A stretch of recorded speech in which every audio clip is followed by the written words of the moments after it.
Behind the Leaf discusses cannabis in terms of education, history, culture, policy, and advocacy. It is geared for adults only. If you are not an adult, come back when you are.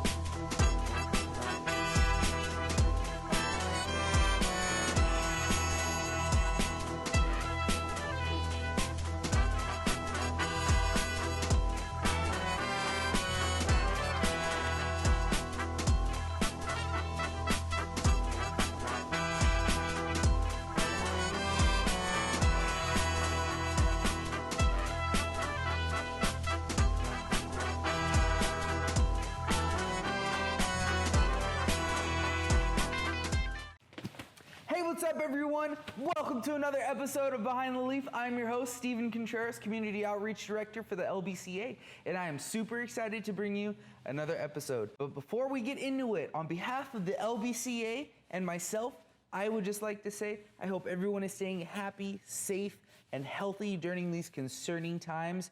Remember, the LBCA is a partner for you. Please feel free to always reach out to us. So what are we going to get into on Behind the Leaf? Well, if you didn't know, we just finished the first 8-week cannabis curriculum at LBCC. So what I wanted to do, I listened to all of our community advice, and I got to sit down with Dr. Kathy Scott and Melissa Infusino at LBCC to find out exactly what the College Board thought about this curriculum, and what's the possibility of us getting a longer curriculum. What about it being accredited? Well, we find out at the root of it, where cannabis meets policy. Next, we're gonna swing on down to downtown Long Beach, meet up with LBCA member Haven for their pumpkin giveaway and food pantry. Haven partnered with the LBCA, Sunny Central, and D. Andrews to find 100 families in need and to give them food in these times, along with a pumpkin.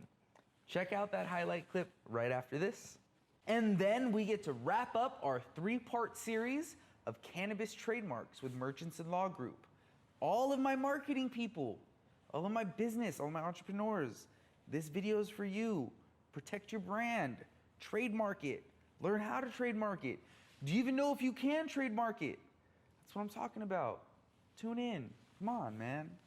Next, we're gonna meet up with LBCA volunteer and local dispensary cannabis consultant, Paulina, as she tells us what her first trap shop experience was like and what is a trap shop. And I finally get to dab and to teach everyone how to dab with our LBCA team member, Gabby, or I called her Dabby. And high history, does anyone remember those 80s Dare commercials where they were just trying to tell you not to do drugs, but they didn't tell you why? They just scared you and tried to scare you and were super aggressive? Well, we get the reaction from some young adults, and we get their perspective on what a cannabis awareness and a cannabis commercial should really be. It's that time of the show. Grab your bongs, grab your pipes, smoke that joint, light that blunt, take that dab hit, eat those edibles, drop those tinctures, rub on those balms, and join me on this episode of Behind the Leaf. Let's go.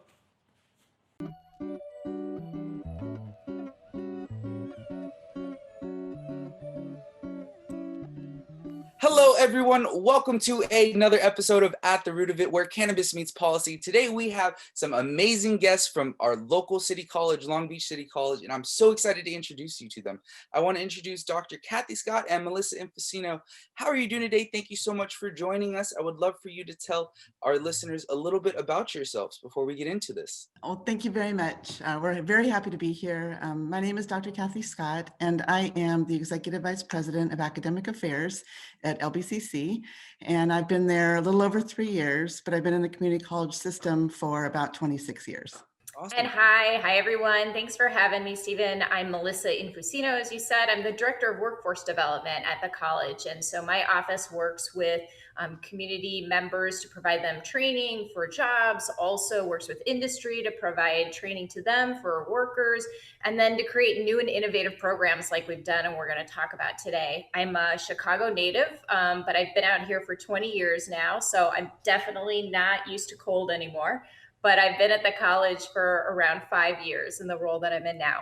Thank you for being here. I want to get into it. So right now we are going into our 7th week of our cannabis curriculum course. And from my side, I love it. We love it. It's been amazing to see the reception. I would like to know, what was the initial reaction from the college board when proposed with a cannabis curriculum or this new partnership? I'll answer that.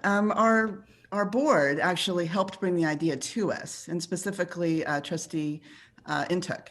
And we were also approached by the cannabis industry to help provide training in what is a highly regulatory industry to people who might be interested in an entry-level job or people who might be interested in changing jobs. So the initial reaction, the board asked a lot of questions.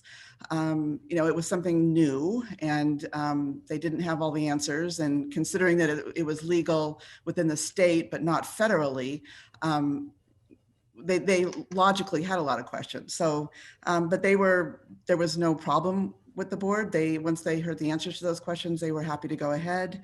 And leadership within the community seemed to be very pleased about it, including the cannabis industry. I think the only thing that I'll add is, the board really wanted to ensure that we didn't put any of our federal funds or students' financial aid at risk or inadvertently hurt any international or undocumented students. And so they were very aware. But we were able to work through those issues and bring something we felt confident about forward. What was the initial reaction from the students when they found out about this new curriculum, and what was your reception from the students? I'm happy to answer that one. We barely had to do any publicity on this program. It was just immediate, and the response was huge. We created an interest list. We had planned on starting with one class with 30 spots and just seeing how it went.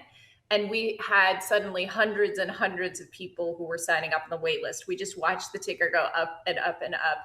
And people were calling and emailing and saying, when's it starting? When is it starting?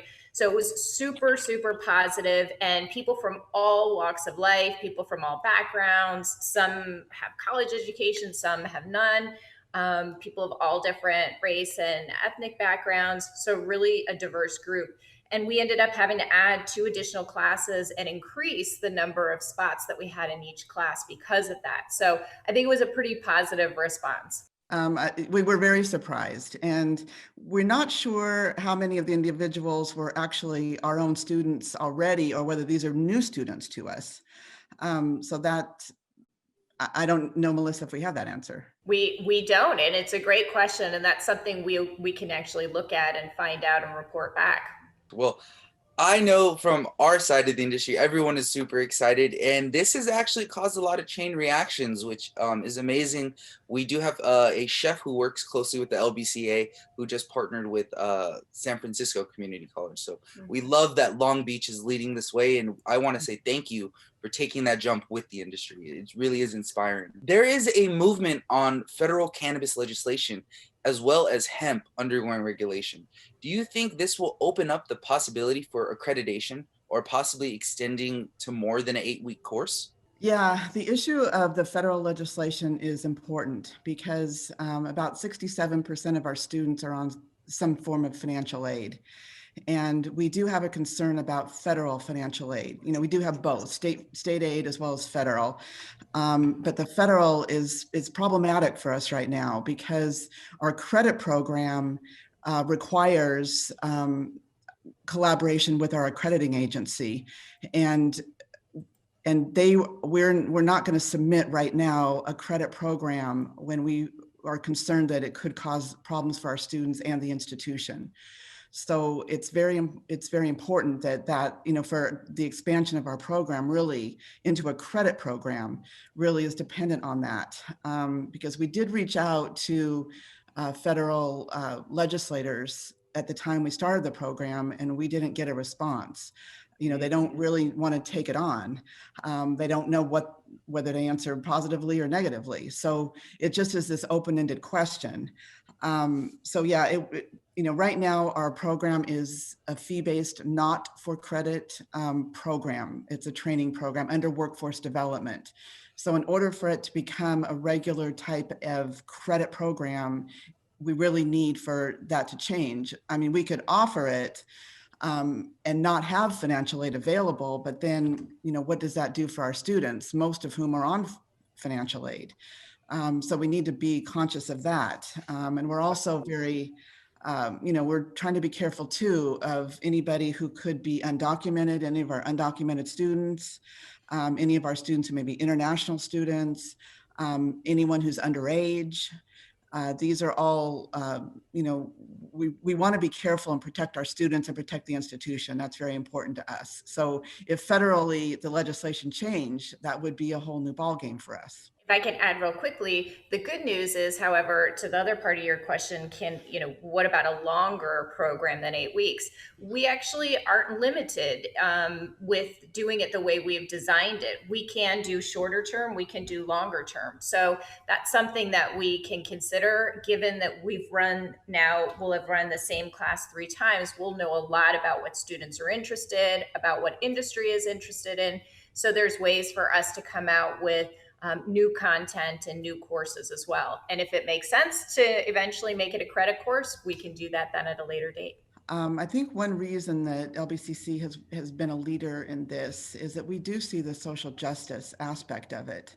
We do understand that in our community, Black and Brown individuals are more likely to be arrested and incarcerated, and have been for many years over drug offenses, including cannabis. Our institution is very focused right now, and has been since 2018, in changing up our curriculum, making sure that our students' lives and backgrounds are at the center of what we're teaching, wherever possible, and whatever disciplines we can be inclusive like that, which is most of them, frankly. And so this is another part of that. We see it as all part of the same picture, and being focused on social justice. Again, 82% of our students are students of color, and we're very conscious of that, as our board is. Trustee Intook has been very clear about, and I just wanted to mention that, because that's part of what I think drives us in terms of being innovative and looking at new programs. I absolutely agree, and I believe that you are breaking stigma in every way possible. I would like to kind of touch on, how do you feel, or how has the reception been of partnering with the LBCA or partnering with the industry to continue your efforts to break stigma? I can respond to that. I think, building on what Kathy was saying, our role isn't necessarily to break a stigma, but to really ensure that all community members have access to quality training and education. This is a new industry. It's a legal industry in California. And so it's our role to make sure we're preparing people to go into jobs and to go into industry. And I think partnering with LBCA was really important, because it's a model that's been successful for us and for community colleges in general, which is, we're the education experts, but we're not experts about the industry. So we need to work with folks who are in the industry. And that's why we brought in LBCA, because as an association, you can kind of speak on behalf of many businesses. And we were able to actually kind of bring in folks from each of the different licensed businesses to kind of represent, what is it like to be a distribution company? What is it like for manufacturing? What is it like for testing? So we're able to really provide the insight and the quality training that I don't think we would otherwise have without that connection. So that's really important for us. And one other thing I'd like to make clear is that a workforce-based training program doesn't require the faculty's approval. We do create that kind of curriculum, and we hire people to do it and to offer it. If we were to create a credit program, that would go through our academic senate, through our faculty curriculum committee, and they would all have to be on board, and they would have to write the curriculum. So that's also a very different aspect. And in regards to how people responded, we really didn't get any pushback at all. There were a couple of concerns that came forward from faculty, but for the very little, frankly. But if, going through a credit program, there could be more. I mean, it is possible because it is driven by faculty. Well, thank you for clearing that up. I think a lot of people had absolutely no idea in that. So that was great insight. My last question is, how can the cannabis industry continue to aid LBCC and cannabis education? How can we be a better partner? Well, I think continuing to partner with us in the way that you already have, which has been, identifying people who are experts in their areas, being willing to help provide input on the content creation, helping to actually teach and deliver the instruction, being willing to come in as guest speakers. And I think ultimately, really we want to make sure that we're connecting with you as employers in the community as well. So being able to also partner with the city on the equity hire program is really important. As Kathy was saying, our students, many of them are probably eligible for that equity hire list. So really elevating the role that plays in this industry and making sure that folks who are on that list are aware of the classes that we're hosting. We've reserved several spots in every class for equity hire students. And so the class is free to somebody who is on that list. And then obviously we would want you to hire those folks too. So I think those are all ways in which you can continue to partner as you have been. And I would add that we do have precedent for workforce development, creating a curriculum that does become later a credit or a non-credit program. And, it's possible that if the faculty decided to create a credit program and wanted to put that forward, that they might want to speak to workforce. They might want to collaborate. That is possible. And they might look to the curriculum that had already been created by the industry experts, with the input of the industry experts, as we, potentially design a program that would go forward under the credit side. All of these answers have been super amazing and very insightful.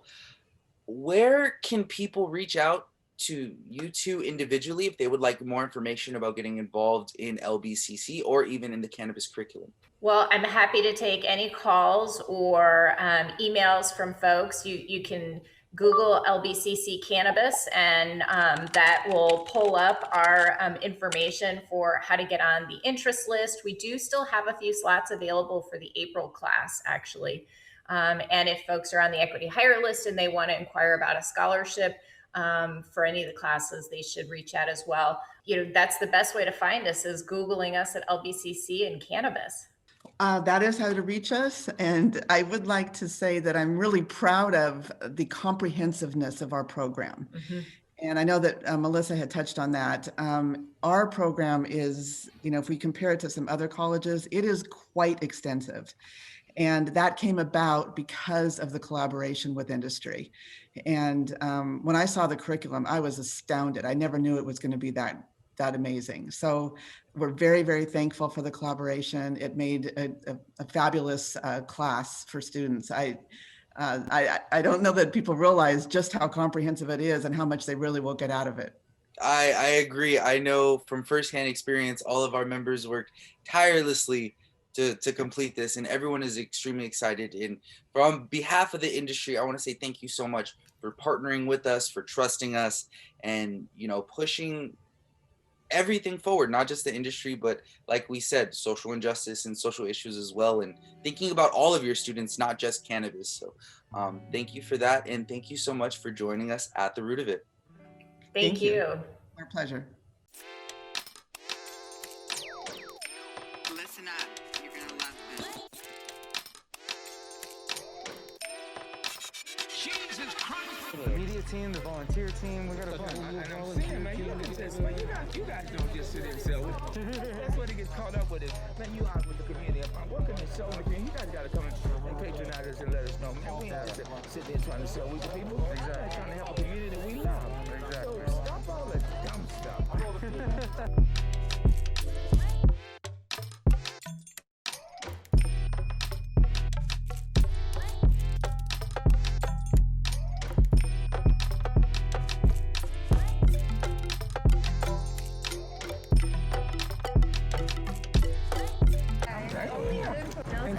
They got the names of the people that are going to do this. the E6 district. Oh, okay, this guy, this is... That's a fundraiser. You should have worn tennis shoes. Really? Yeah. Tennis shoes.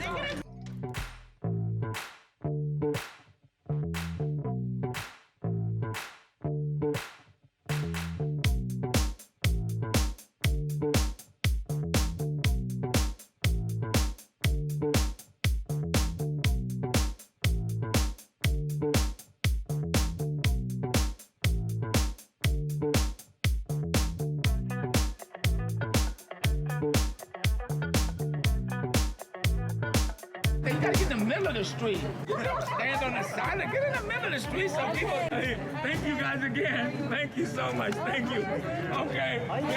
They're on their way. Get ready. They're on their way. Okay. How you doing, my friend? Go get some food? We're gonna pass it. Yes. Yeah, go. We'll get one. You guys get you some food. Okay. Hey. Come here. Did you guys say thank you? Did you say thank you? All the time. All the time. All right. Love you guys. Okay.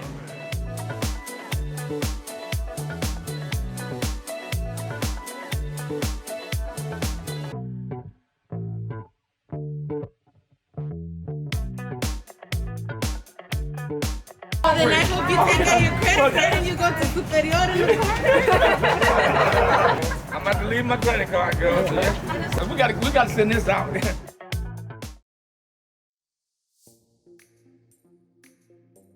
Hi, I'm Adam Winokur. I'm an attorney with Murchinson and Cumming and part of their cannabis group, and I'm here to speak to you today about trademarks and how they interact with cannabis.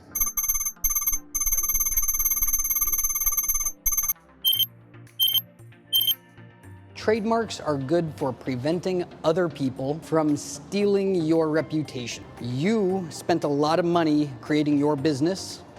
You spent a lot of time and effort and took a lot of risk, and you've got a name and a logo that people know is associated with your business. What you end up with then is some guy down the street who wants to open up their business and call it the same as yours. Trademarks are useful for preventing that guy from being able to do that.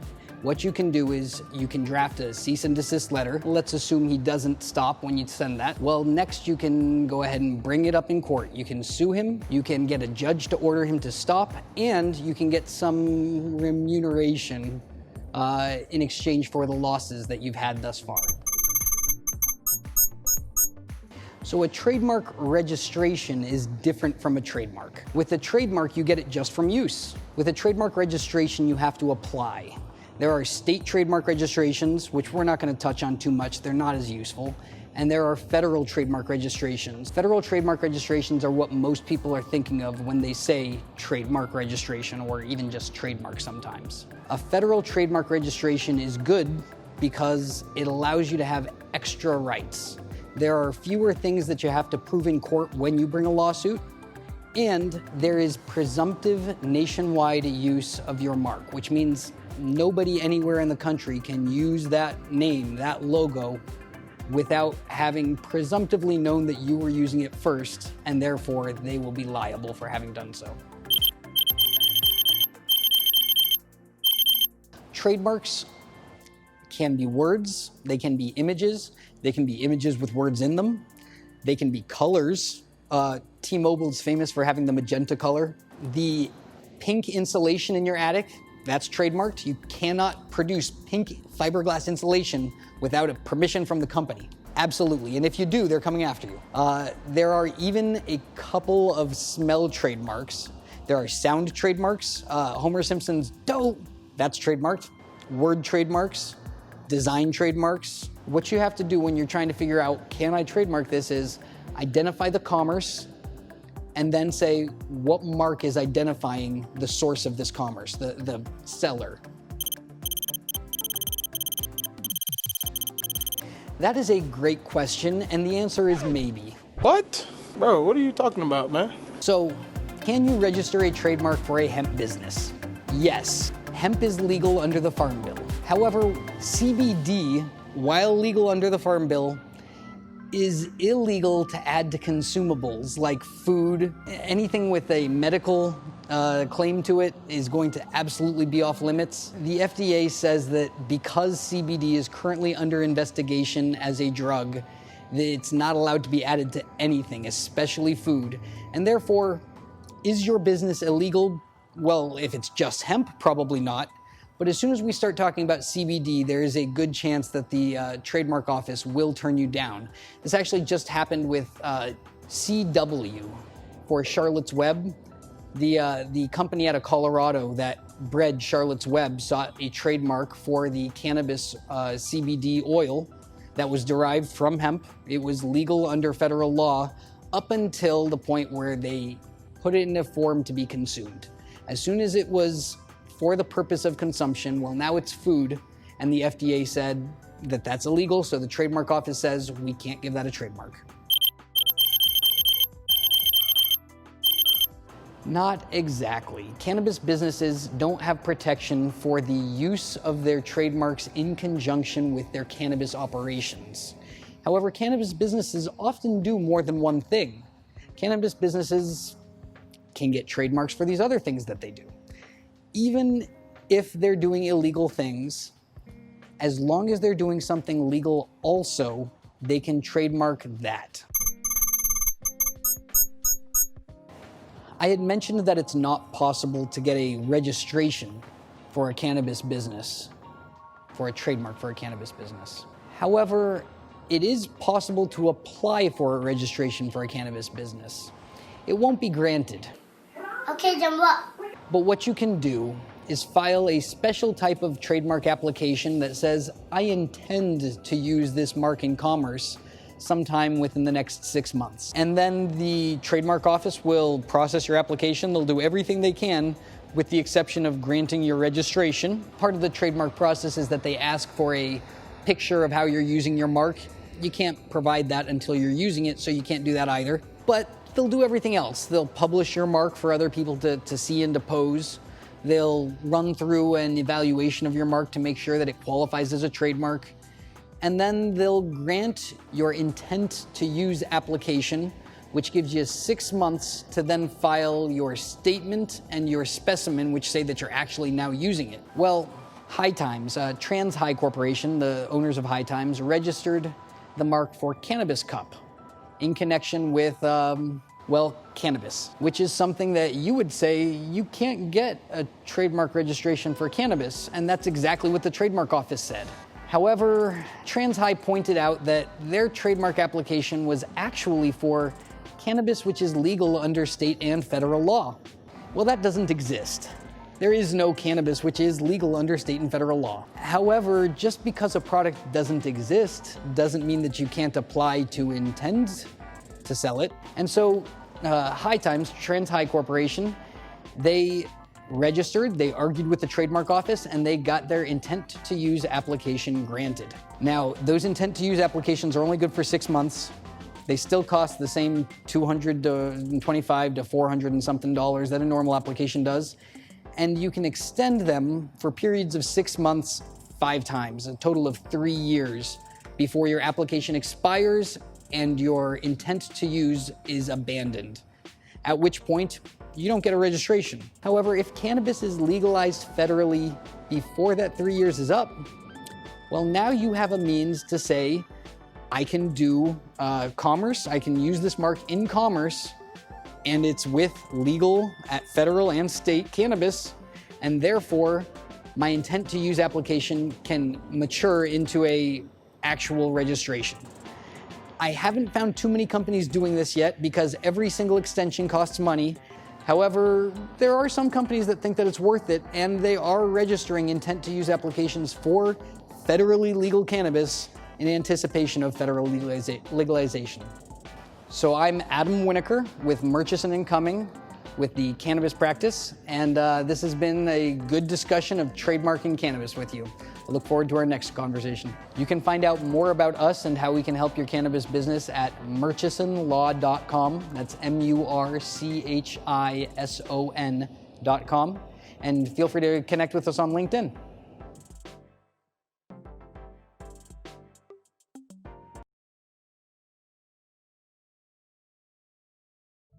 Hello everyone. My name is Paulina. I'm a cannabis consultant at Chronic Pain Relief Center. This is the LBCA 101. One thing I wish I knew before I started consuming cannabis. Now that I'm 21, I noticed that there's illicit trap shops and then there's licensed dispensaries. Sometimes with the trap shop, you don't know what you're getting. There's stuff in a jar, it's not tested, it's just labeled with a marker. Versus a licensed dispensary, there's QR codes, you know your percentages, you know exactly what everything was tested for. What is a trap shop? So a trap shop is basically a trap to get arrested. It's illegal. Don't go in there. Because if you do and if it gets raided, it's going to go bad for you. Raided by who? By the cops. Who else? FBI, DEA. What was your first trap shop experience like? The very first trap shop experience? Ooh, that was in LA. And that shit was kind of scary, I'm not going to lie. I think it was like off of Slauson or something. The parking was bad, and then when I walked in there, I was greeted by like a scary security guard. There was like 2 doors. And then when I walked in there, all they asked for was for my ID. They didn't even ask for a rec or anything. And then once I was in there, everything was just in a jar. Everything was written on a board. Everything was in a baggie. So that was my first experience with a trap shop. I didn't really like it though. Because everybody was in there smoking and stuff. Like, I don't know. Was it a welcoming environment? No, it was not a welcoming environment. I feel like majority of the girls were just trying to talk to the guys and not really help out the girls. And I was just in the back like, un ocho, por favor. Literally, like, let me get an 8. Like, fuck. That was my experience. Like, I felt like, damn, they were helping my brother out and not me. Like, I'm here too. Compare a trap shop to a legal shop. Well, one, everything's prepackaged. At a licensed dispensary, everything's tested. Whereas at a trap shop, nothing's tested. I'm pretty sure everything's in the jar. I don't think they really care for the plant either. They just have big batches in a jar. So, the people tending to me, they're not really like in any uniform or just professionally or anything. And then the way they speak to you, I feel like they're just pushing more for a sale and not really trying to inform you on what it is you're purchasing and stuff. In a legal dispensary, you know, I always see a lot of consultants always trying to help out and pick out if you like a sativa, hybrid, or indica, dense, or whether the, you know, fluffy, or I don't know. They're just always there to help. So. Would you say customer service is different? Yes, customer service is different. Definitely. Do you get customer service in the trap shop? Nope.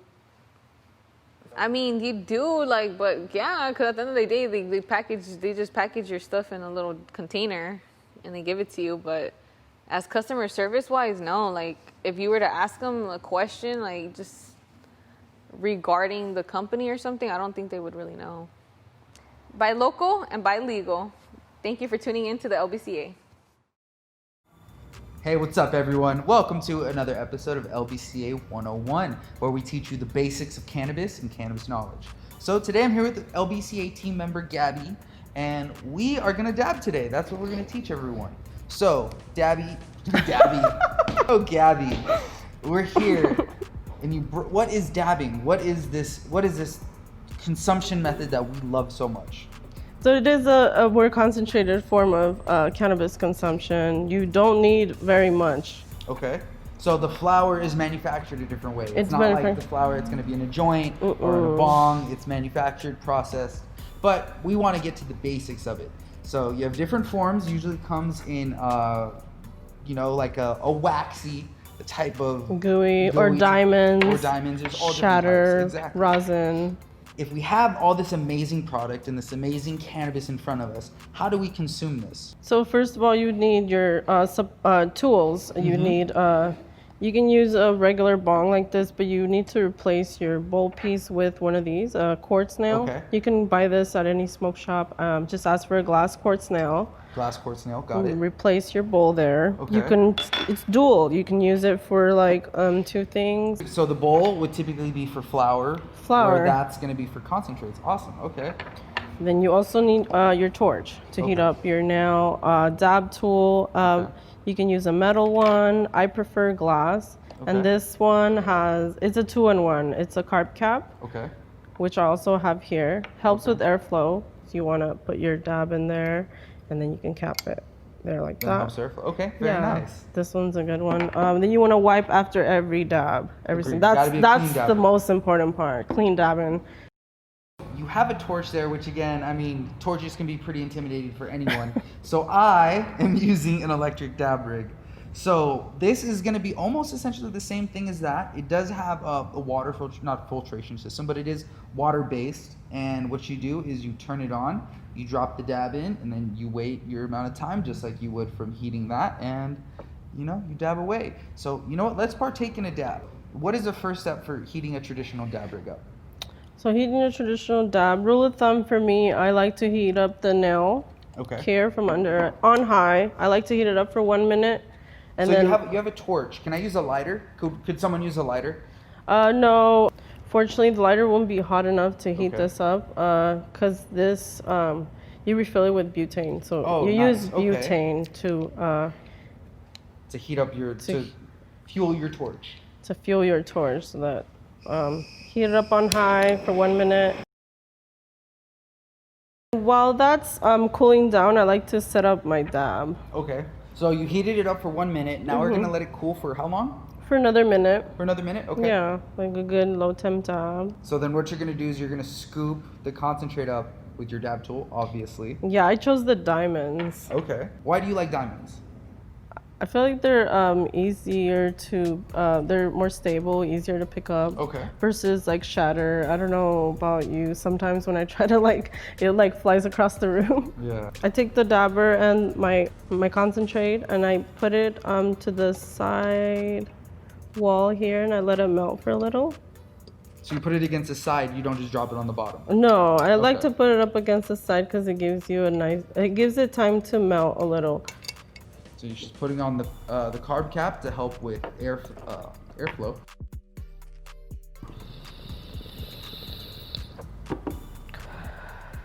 And that's a good low temp dab. And you always want to remember to wipe your nail after every use. Okay. And that's why do you want to clean it after every time? You want to clean any residual wax left there. If you leave that there, next time you heat it up, it creates like a buildup. Yeah. You want to be a clean dabber. That's the most important thing. You want your nail to look clean. So what are some tips that you would give someone who is going to dab out of a traditional dab rig? I would just say be very careful because these things do get hot. Versus this, I feel like is a little bit safer. Yeah, it's definitely different. So for me, I do enjoy this Puffco, this electronic dab rig. So it's really easy. It comes into two different parts. You have your battery and then you have your glass piece that you fill with water. So you just make sure that the holes line up right here. And there's a little power button that you're just gonna press. So you're gonna hold that down. And for this one, the whole thing's gonna light up. Boom, that means it's on. So next, I am gonna take my dab tool. So I prefer the metal ones just because it makes it easier to scoop up any of the actual concentrate. Whether I'm, a rosin, diamonds, shatter, it's gonna make it a little bit easier for me. So I'm actually gonna pick up, this is gonna be some Z Money, and we're gonna put a nice little diamond on there. So we drop it in there first, versus where you heat that one up, this one comes out, and for me, I'm smoking this, so I'm gonna lick my finger a little bit, and then just push it right off, and the saliva kind of just drops it right on in there. That's what I do too. So, boom, so now I'm ready to go. And so this can actually put on different flavors. So temperature is everything when it comes to dabbing. You have low temp, mid temp, high temp. There are a lot of risks when it comes to high temp or hot dabs, so I don't ever usually take them or promote them. So I just dropped it in there, so now I'm gonna turn it on because I wanna actually dab. So you're gonna have the blue, which is the lowest temperature, the green, which is kind of right in the middle where they kind of highly recommend, and then red is gonna be a little on that hotter side. So for me, I'm gonna skip back down. We're gonna go right over to green. And so there's a little button right here. You're gonna press it 3 times. 1, 2, 3, and then it's gonna vibrate. It's ready. So now it's heating up, just like you would heat up that part. There's actually a ceramic bowl inside that gets heated up by the metal coil. Heating up in here. So right now it just vibrated and I'm just watching my concentrate melt. So just like that one, you do have a carb cap. You just put it with your finger and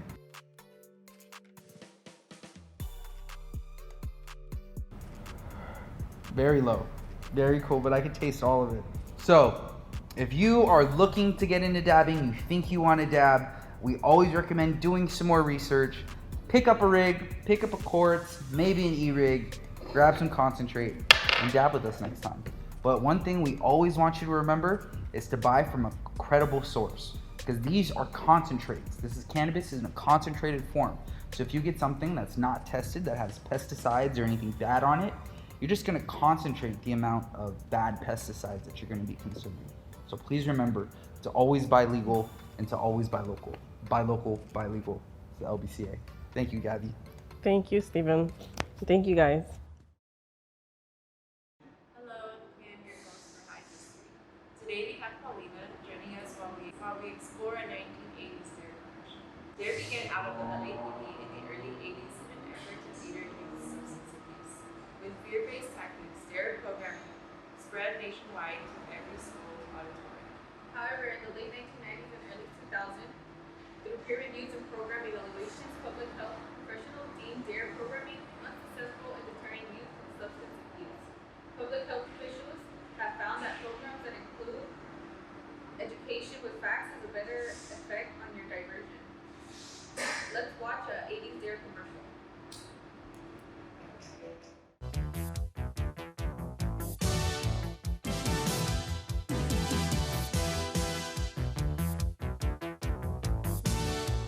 This seems super 80s, trying to get your attention. I like the light so far.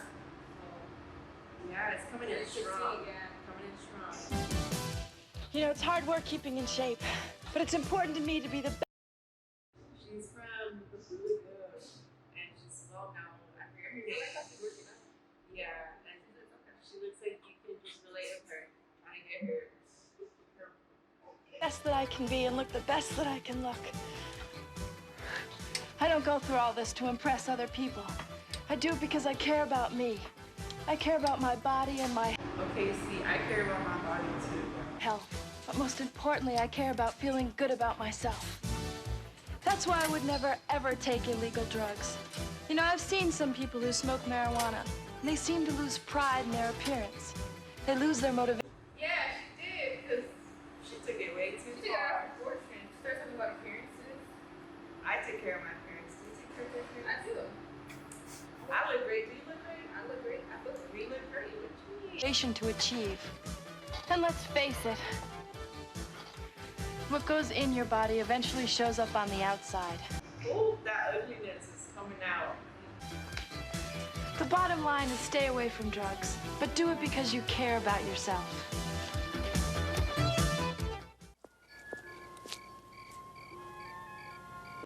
That looks straight from like Freddy Krueger or something.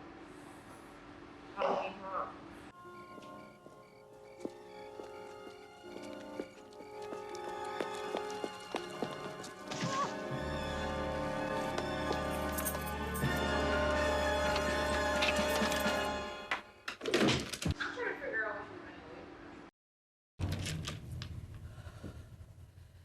There's something out there. It's after kids everywhere. It entices them, confuses them, and can even kill them. That's right. Illegal. No, I feel like he's giving me vibes. I don't think it's overdose on weed. No matter how high I get, I always back. So it's worse that can probably happen. It will kill you. You're just gonna like fall asleep. You know, you're gonna knock out. You're gonna wake up. When I was 10 years old, my babysitter and her friends would do drugs in front of me. I really looked up to her. See, the fact that she already said that the babysitter did drugs in front of her was, Her. I wanted to be like her. I would talk her into letting me get high with them. That's all it took. After that, Why would she talk her to like getting high with her? Yeah, she does really a bad kid. She was kind of pushing for it, like it's more of something brainwashing. Yeah, like she's talking through her character, not through the substance itself. I moved on to pills, speed, cocaine, mushrooms. You name it, I took it. Wow, that's a lot. I don't think cannabis is, in my experience, I don't see cannabis as a gateway drug. Do you see it as a gateway drug? I don't feel like she looks really young and she's already tried more than beyond weed. So she's already tried worse had people that I used drugs with, but, you know, they weren't really friends. I would do anything to get it. Lie, cheat, steal. If I hadn't stopped using drugs, I would probably be... I think Charity needed help when she said she would have, that she's lying and stealing. Yeah, just for drugs. This ad really marginalizes cannabis with these harder drugs like cocaine. Yeah, so I don't like it. Dead or on the street somewhere without a home. Phoenix House helped me change all that. My life is different now. I have a job. I'm going to school. The world is wide open to me. Take it from me. The only way to stop abusing drugs is to stop using them. I didn't really like her message at the end. She's very, it's very personal for her, and there's nothing wrong with that. It's just more of her applying her personal story to others, where it's not relevant. Like the hard drugs that see with cannabis, I feel like don't correlate in the same group. And just because I use cannabis doesn't mean I'm gonna be wanting to. Yeah, like trying worse drugs. Exactly. I think that's just based on someone's character. They do what they want. It's not cannabis influencing anybody. And I feel like that's how people see cannabis. Like once you try that, you're gonna try everything else there is.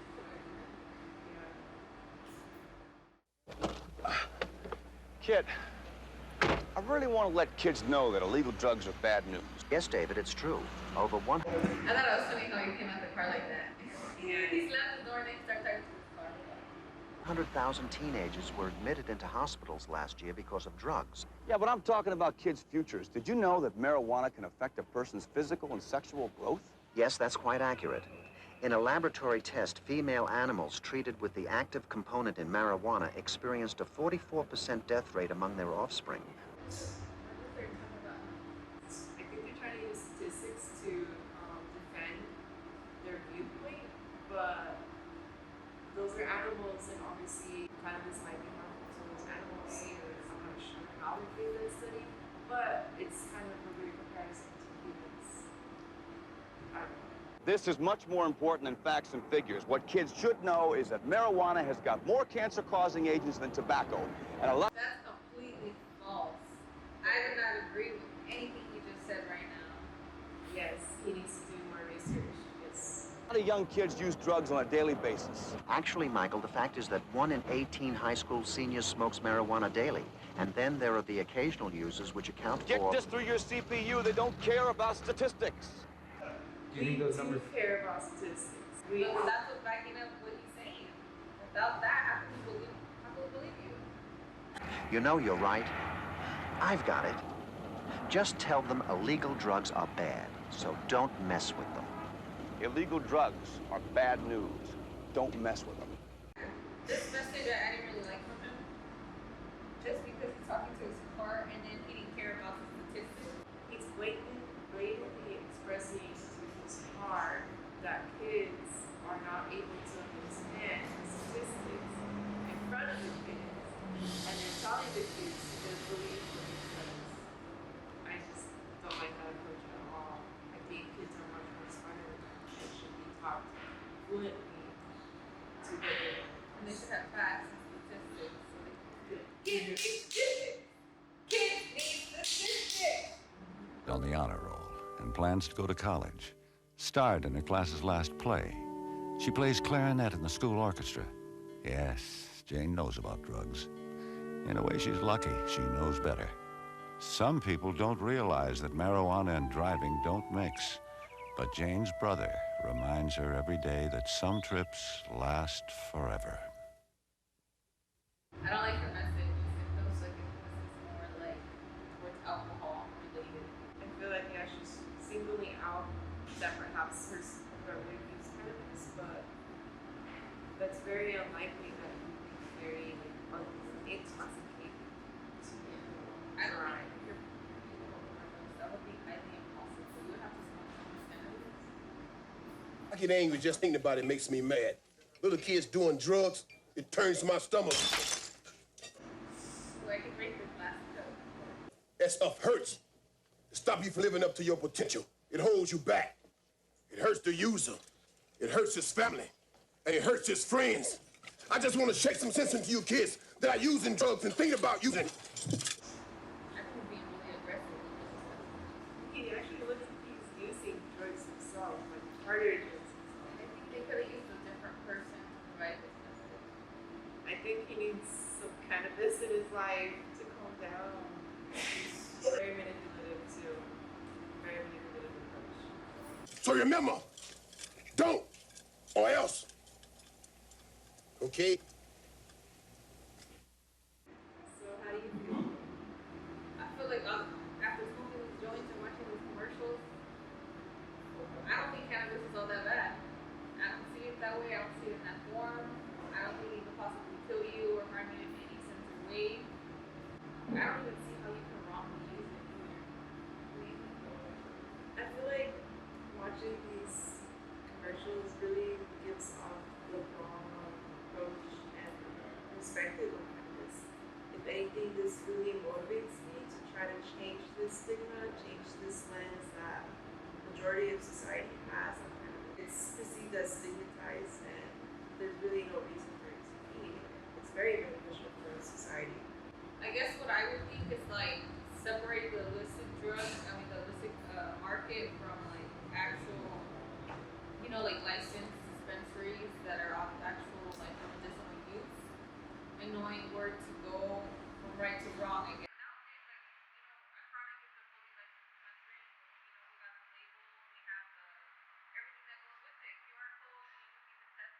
For me, I think in a good cannabis commercial, the most basic effects, which are relief from stress, and that's one of the big reasons why I smoke it. It's like anything that's stressful in your life, that's really the most easiest way to cool down for me with cannabis. And I actually find it as a very good replacement from pills like Advil, ibuprofen, all of these things that can be harmful to my body.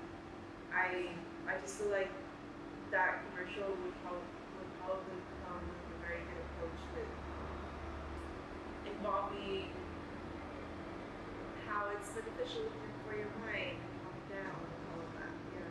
Thank you everyone for tuning in to today's episode of High History. My name is Paulina. You can find me on Instagram at Paulina.